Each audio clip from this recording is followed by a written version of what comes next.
Selamat siang, Mbak. Selamat siang. Ya, gimana tadi perjalanan dari rumah menuju ke sini? Wah, tadi cukup lumayan ikut banget ya Mbak ya. Nggak tahu kenapa kira-kira ini motornya tuh sering kempes, kayak sering ditambal, tapi kayak nggak guna gitu loh ya. Heran makanya. Jadi saya bawa motornya pelan-pelan, melipir gitu. Tapi alhamdulillah tadi di perjalanan lagi gak kambuh tuh ya. Semoga sampai pulangnya lagi juga aman si motornya. Kayaknya itu pengen beli yang baru ya, Kak. Oh iya sih, soalnya itu juga motornya udah lama. Ya, alhamdulillah kalau misalkan selamat sampai tujuan ya, Kak. Iya. Gimana? Udah relax belum ya kakaknya? Sudah. Takut masih tergesa-gesa gitu kayak mau minum dulu. Enggak apa-apa. Udah tenang kok. Saya mau ketemu Mbak. Udah siap mau. Sebelumnya boleh perkenalkan diri ya, Mbak? Boleh. Oke. Nama saya Nabila. Mbak bisa panggil Kak ataupun Bila aja. Terus umur saya 21. Saya mahasiswi menjelang semester 6. Oh iya. Wih, sebentar lagi ya, Kak ya. Iya, Mau bismillah. KKN ya. Iya. Ya.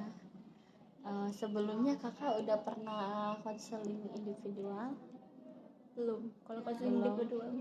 Nah, jadi konseling individual itu adalah suatu layanan bimbingan konseling yang diberikan kepada klien untuk mengentaskan suatu permasalahan yang dialami oleh individu. Nah, jadi Mbak layaknya seorang konseli yang bercerita tanpa adanya paksaan dan terbuka kepada saya. Saya juga di sini akan menjaga kerahasiaan yang Mbak ceritakan itu. Apakah sampai sini paham, Mbak? Paham. Jadi Oke, silahkan yang Mbak mau ceritakan kepada saya, silahkan. Oke. Sebelumnya ini permasalahan yang saya sedang alami saja ya. Iya, Pak. Akhir-akhir ini saya tuh kayak overthinking banget karena permasalahannya adalah tentang cowok. Iya. Nah, sebenarnya ya tentang cowok. Nah, cowoknya ini kan kita sama-sama jauh.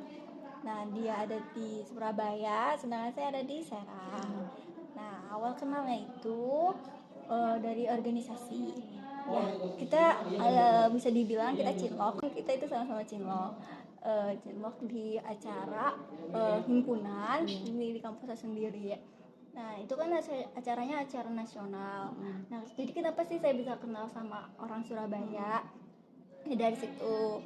Nah, sudah itu kan acaranya cuma 4 hari ya sebenarnya.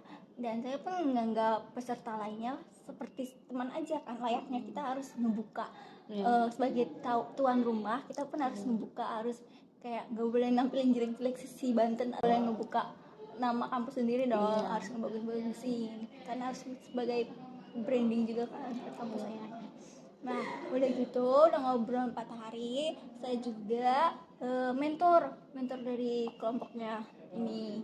Nah, saya anggap ya seperti teman saja karena ya saya juga munculnya jarang kan, nggak selalu 24 per 4 hari, nggak 24 jam per 4 hari kan, karena saya sebagai anak PP bukan anak kos, jadi sebenarnya dianjurkan untuk menginap di sana, tapi saya tidak diperbolehkan untuk acara seperti itu menginap karena rata-rata pesertanya juga cowok kan. Nah, nambah tuh orang tua saya nambah khawatir kan, Overthinking. Iya, overthinking. Nah, udah gitu ternyata kisah kita setelah 4 hari itu berlanjut. Nah, berlanjutnya tuh awalnya ya seperti teman biasa yang di chat. Nah, tapi eranya itu kan saya biasanya udah lama ya nggak kenal cowok lagi, nggak deket cowok lagi. Kayak awal dia ngebuka selama pendekatan itu, dia tuh selalu nanya gimana hari ini kan. Saya bingung dong sebenarnya, saya kan jarang banget bercerita kepada siapapun, kayak ya udah ada masalah juga ntar juga lewat tuh masalahnya. Jadi pas ada yang nanya gimana hari ini, kayak hah, ini beneran nanya, ada yang kayak gini, saya bingung habis itu. Terus saya balas aja, apa sih kok suka nanyain gimana hari ini mulu? Ya kata dia gue pengen tahu, gue pengen cerita aja. Terus pas itu nggak punya cerita apa, terus nggak punya cerita, hidup saya begini-gini aja. Iya, saya emang nggak punya cerita, hidup saya emang gini-gini aja, kenapa nggak coba tanya yang lain aja, kan banyak tuh dari mentor yang lain juga ada kan dalam panitia itu. Nggak mau katanya, saya maunya nanyanya kamu. Oh ya udah, di situ masih cuek bang. Ya balasannya cuma seputar kayak iya, oh kebanyakan gitu. Iya. Nah udah gitu pas dia mau udah sampai Surabaya, otomatis dia juga kan sebenarnya anak pondok itu kan, anak kuliah gitu kan, otomatis HP dan segala elektronik enggak Pegang. ya dipegang sama kawasan pondok ya, dipegang sama asrama ya kan. Nah otomatis sudah nggak ada kabar dong. Oh di situ saya tenang tuh karena lega juga ya, nggak ada yang ngechat lagi, kayak layaknya biasa aja kan. Tapi satu sisi kayak kok ada yang hilang, ya kan ada yang hilang, udah ada yang hilang kayak ih kemana. Udah gitu mana lama banget kan kalau sekali on atau nggak ngabarinnya. Udah gitu ternyata setiap dia lagi megang HP ataupun ya asramanya ngebolehin itu, dia masih ngabarin saya, padahal saya udah kayak alhamdulillah nggak ada lagi kan. Tapi dia masih ini, saya juga masih balasnya yang seadanya doang. Nah udah gitu berlanjut, pas dia perpulangan liburan semester, dia itu malah kayak kita tuh malah jadi deket banget, entah itu dari bukan hanya chatan doang, teleponan juga, bahkan kemarin kita juga ketemu kan. Nah sebenarnya juga saya nggak mau berharap lebih kan, karena sebenarnya cuma pengen anggap teman doang. Pas main kemarin dia malah nyatain perasaannya kan. Terus ya nyatain perasaan secara langsung kan, saya kaget, makin kaget. Kok kenapa? Kenapa? Ya emangnya kenapa? Ditanya balik dong. Iya. Kenapa bingung? Nah heran aja, biasanya kan ada sih langsung sebelumnya, tapi itu dia biasanya lewat chat atau nggak telepon kan. Tapi ini kaget sama kali bener-bener secara langsung. Nah belum terjawab jawabannya apa, karena saya lebih milih kayak nggak tahu HTS nggak. Oh iya, ada hubungan tapi nggak ada statusnya gitu, kayak deket tapi nggak tahu statusnya itu apa gitu. Iya, maksudnya kayak boleh nggak nanti aja jawabnya, jangan sekarang, kan tujuannya kita mau ketemu buat main, bukan buat ke arah sini. Ya tapi kan lagi ketemu kata dia, nggak mau jawab tuh. Udah dia ngalah akhirnya, terus sampai sekarang kita masih kayak seperti biasanya, tapi saya lebih milih untuk jalanin aja dulu. Sebenarnya jalanin aja dulu tuh kayak gak ada tujuan, Iya, jelas buat kan? ke arah yang seriusnya gitu kan. Enggak mau ke situ, karena saya udah kenal dia seperti apa sih. Jadi kayak untuk ke arah seriusnya Belum enggak mikir lah. dulu ya, Iya, mikir dulu dua ya. kali sih, soalnya kan udah gitu saya overthinking juga kan, dia walaupun di asrama saya tuh overthinking gitu loh. Kayaknya dia malah ini deh, malah cerita sama orang lain deh, kayaknya yang direspon bukan saya doang deh. Jadi kayak ada aja gitu loh pikiran cewek lain ke dia gitu. Tahu dianya juga gak tahu, soalnya saya suka nanya tapi dia kayak ngeresponnya nggak ada loh, emang mau siapa lagi yang ngechat saya gitu kata dia. Terus tapi saya tetap overthinking, bagaimana cara mengatasinya, soalnya kita sama-sama jauh. Ya pendapat saya ya untuk yang soal tadi Mbak ceritakan, kan namanya kita lagi masa pubertas ya Mbak ya, jadi kayak ngerasain kayak diperhatiin. Sebelumnya Mbaknya itu pernah pacaran, ngejalin hubungan gitu? Hubungan statusnya pacaran? Iya. Semenjak SMA pernah juga, tapi kayak gini kasusnya tanpa status. Kalau pacaran ya, pernah. Terakhir SD lama sekali ya. Kalau misalkan SD, alasan Mbak itu kalau misalkan nggak mau ada ikatan pacaran kenapa? takut, karena semuanya people comment go, jadi kayak mau ada status nih kayak trust isu gitu loh, gak percaya. Berarti kalau misalkan kayak gitu mbaknya kurang percaya gitu ya Iya. namanya hubungan. Nah, pendapat saya tuh kalau misalkan tentang hubungan kayak gitu ya, adanya dua orang ya yang harus saling percaya satu sama lain gitu. Kalau misalkan ya percaya aja gitu tuh, yaitu kayak harus percaya sama si cowok ini, karena menurut saya dia tuh sudah kayak memberikan yang terbaik gitu ya. Cuman kan banyak aja kayak negatif thinking tentang dia, kalau bahwasanya kalau misalkan dia tuh kayak pasti sama cewek lain, ngechat sama cewek lain kan di sono, karena jauh juga kan. Itu mah kalau menurut saya tergantung dari mbaknya juga nih, harus yakinin bahwa dia itu kayak bener apa yang dikatakan dia itu gitu kan. Terus dengan cara apa saya harus meyakininya? Cara apa? Dari cara apa? Oh, iya. Meyakininya kayak gitu ya. Iya. Soalnya dalam konteks sewaktu SMA itu tidak ada yang ke arah sini gitu loh, jadi kita cuma kayak kenal deket dan teman. Makanya saya selama sekian lama setelah SD Iya. itu saya nggak tahu caranya gimana biar rasa percaya itu tumbuh. Ya mungkin dengan kayak mbaknya ya jujur sama dia, terus terang sama dia. Kalau misalkan mbak juga memiliki perasaan yang sama dia, cuman emang mbaknya itu overthinking, takut gitu kalau misalkan suatu saat nanti nih ya, namanya juga LDR kan jauh ya, si cowoknya ini kayak siapa sih sama cewek lain lah misalkan, kalau nggak ada kabar kan, jarang megang HP juga kan, kayak chatan sama cewek lain lah, terus kayak di sono sama cewek lain gini-gini, mbaknya harus bilang ke dia. Terus kata dia kalau misalkan dianya kayak benar-benar sama mbak, pasti dia bakal lebih meyakini mbak supaya mbak ini percaya gitu apa yang dia omongin gitu, entah si cowoknya itu ngasih bukti gitu, ngebuktiin ke mbak supaya percaya, atau entah dengan cara apapun itu supaya mbaknya percaya gitu sama dia. Seperti itu. Iya. Terus makin kesini tuh mbak itu seperti apa gitu dia sama dia?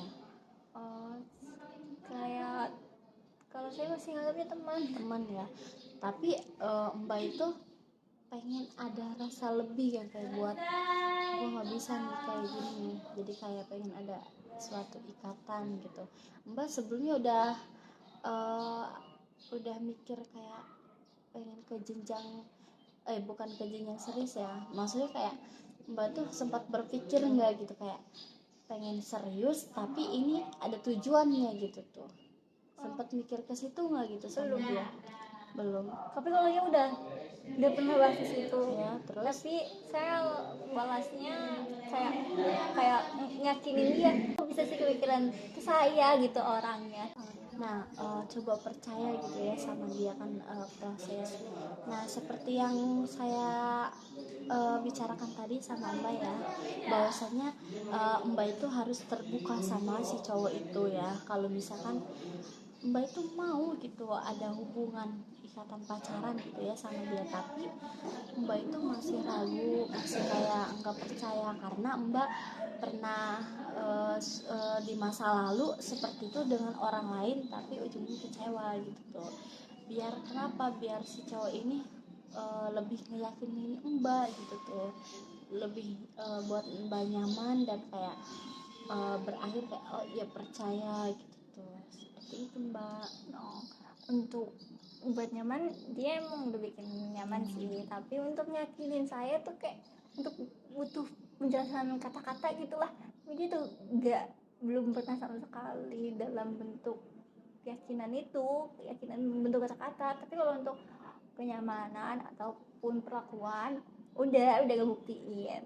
Tapi kalau buat kata-kata kayak saya masih aja gitu tuh overthinkingnya. Kalau kata-kata ya, tapi kan dianya udah ngebuktiin. Iya benar Kan ngebuktiin. karena apa, karena mood bisa aja bohong, tapi kan kalau bukti kenyataan nggak bakal buktiin bisa bohong.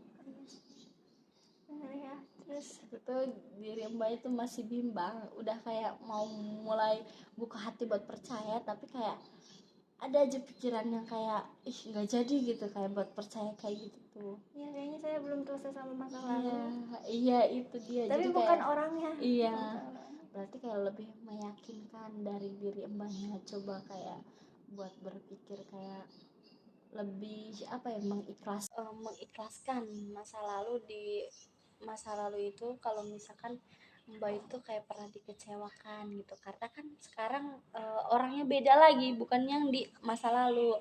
Nah, coba Mbak journaling kalau misalkan Mbak lagi sendiri, terus kayak udah mulai ngebuka percaya buat si cowok ini. Nah, Mbak ada pikiran-pikiran yang negatif yang bikin Mbak netting kayak gitu ya. Kalau misalkan dia pasti sama cewek lain gini-gini, Mbak nulis di situ, di entah itu di kertas lembar, di buku diary gitu ya, tentang ceritain aja yang di situ Mbak, karena yang salah itu masa lalunya, bukan orangnya. Karena kan jangan sampai si orang yang ini, yang Mbak sayang ini, malah jadi pelampiasan Mbak di waktu dulu karena kecewa gitu. Oke, ntar saya akan coba setelah pulang dari konseling ini. Ya, gimana perasaannya Mbak sekarang? Apakah masih ini apa udah lumayan tenang? Lumayan tenang, tapi saya masih ada pertanyaan, boleh nggak? Oh boleh. Nah, pertanyaannya itu kan saya ternyata setelah kita ternyata saya masih belum selesai di masa lalu, karena memang ada ekspektasi saya yang tidak sesuai dengan orang itu di masa lalu. Nah, terus di orang yang baru juga sebenarnya dia baik baik kok. Tapi baik itu sebenarnya relatif kan. Baik itu kan sebenarnya relatif, sangat normal banget kan sebagai manusia. Nah, tapi di satu sisi saat dia lagi susah saya berusaha untuk ada sih. Nah, tapi saya tuh bingung dengan adanya jarak, selalu adanya tuh harus kayak gimana biar dirinya juga kayak nggak ngerasa kok nggak sesuai juga, takut saya menimbulkan kecewa gitu. Jadi yang disebut selalu ada itu bukan orang yang setiap hari ketemu dan setiap hari kayak harus berdekatan kayak gitu, enggak. Orang yang selalu ada itu kayak di saat dia kayak misalkan, pasti kan Mbak udah cukup kenal lama kan sama dia, tahu kan sifat masing-masingnya. Jadi kayak sifat dia beda dari biasanya. Nah, berarti kan Mbak curiga ini kenapa gitu kan, pasti ada pertanyaan kayak ini kenapa. Nah, coba di situ nih, itu tuh yang ada, yang selalu ada tuh di saat dia kayak ini udah sifatnya udah beda nih, kenapa, entah itu dia punya masalah apa gitu, kayak ditanya terus kayak gimana kayak gitu tuh. Gitu tanya, udah sering saya tanya juga, tapi menurut dia untuk cerita panjang kali lebar itu waktunya sangat sempit. Jadi kayak ayo cerita sini, udah pengen ngajuin kayak apa di chat, ayo kita call aja kalau gitu kan udah lama juga kan. Tapi dia kayak selalu ngindar kalau untuk cerita. Nah, sewaktu dia memang lagi lagi nelpon, nah tapi eranya sudah ketiduran, jadi kayak ya nggak, terus kan sebentar doang ya telepon juga, itu cuma 20 menit. Bener-bener sangat terbatas lah kalau lagi kayak gini, kalau belum libur semester. Emang jarak juga ya Kak, jadi kayak susah emang kalau misalkan karena jarak kan, perbedaannya karena mungkin di sini kakaknya lagi ini gini, dianya giliran megang HP, kakaknya lagi sibuk ya. Terus gilirannya sebaliknya. Kalau itu mah gimana Mbak sama kakaknya aja gitu, kayak membangun kayak komitmennya, kayak untuk interaksi lewat chat kayak gimana gitu, harus saling mengertiin aja kalau menurut saya gitu. Iya, jadi kayak walaupun dia udah nelfon kan, terus dia lanjutnya chat kan. Nah, chat itu kayak gak sewaktu gitu. Dia balasnya ini jam segini, saya malah balasnya jam segini. Kayak ngulur waktu kan jadinya. Jadi kayak kapan gitu loh buat waktu ngobrolnya. Iya nggak apa-apa, karena itu kayak dapet dimaklum aja gimana ini Mbaknya bilang ke cowoknya itu kayak harus saling mengerti gitu, karena kan kita juga emang jauh gitu. Kalau deket mah gitu ya bisa gitu tuh Bisa. setiap hari juga, kayak minta pengertiannya aja gitu. Kalau misalkan kalau itu cowoknya chat kakaknya belum bales, kayak entah lagi sibuk kan, punya kesibukan masing-masing kayak gitu kan. Itu aja, nanti coba bilang ke cowoknya kayak saling mengerti gitu. Saling mengerti tapi tanpa adanya cerita ke orang lain. Cerita ke orang lain, Maksudnya ya boleh kita cerita, tapi kalau ke lawan jenis kita cerita itu bikin menimbulkan orang ketiga. Itu juga tuh bikin kayak kalau dia cerita kayak sama orang lain, kadang kepikiran negatif lagi.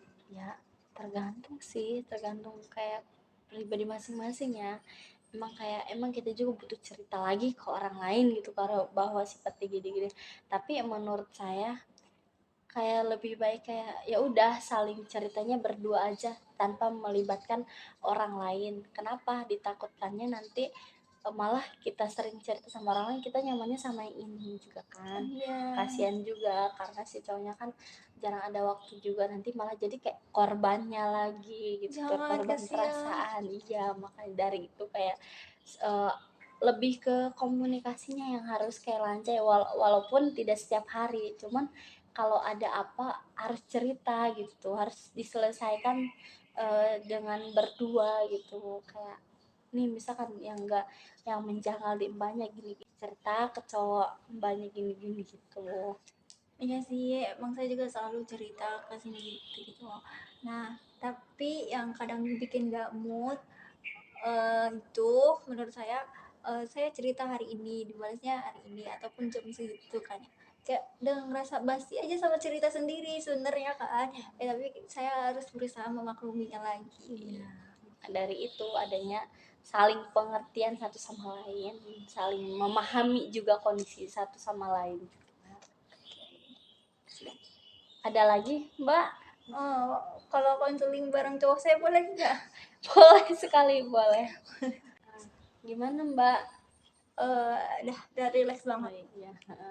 Terima kasih Mbak sudah menyempatkan waktu untuk datang ke sini dan bercerita. Semoga kedepannya ya Hmm. Mbak berkomunikasi lagi sama cowok Mbak gitu, membaik, saling mengerti gitu. Gimana, apakah kita mau ada konseling lanjutan? Mau, Mau. karena kan hari ini permasalahannya ini, Iya. siapa tahu nanti beda Iya. permasalahan. Mau kapan ya kira-kira tempatnya? Kalau menurut saya kan kalau seminggu ke Iya. depan itu kecepatan, Iya. jadi saya maunya 2 minggu setelah hari ini. Oh, maunya di hari apa dan di jam berapa? Oke, saya misalnya untuk minggu depan, 2 minggu ke depan ini, misalnya di weekday, itu di hari Rabu, jamnya setelah sholat zuhur jam Iya. 1. Baik. Bisa kan? Bisa Kak. Terima kasih Kak. Sama-sama. Ya,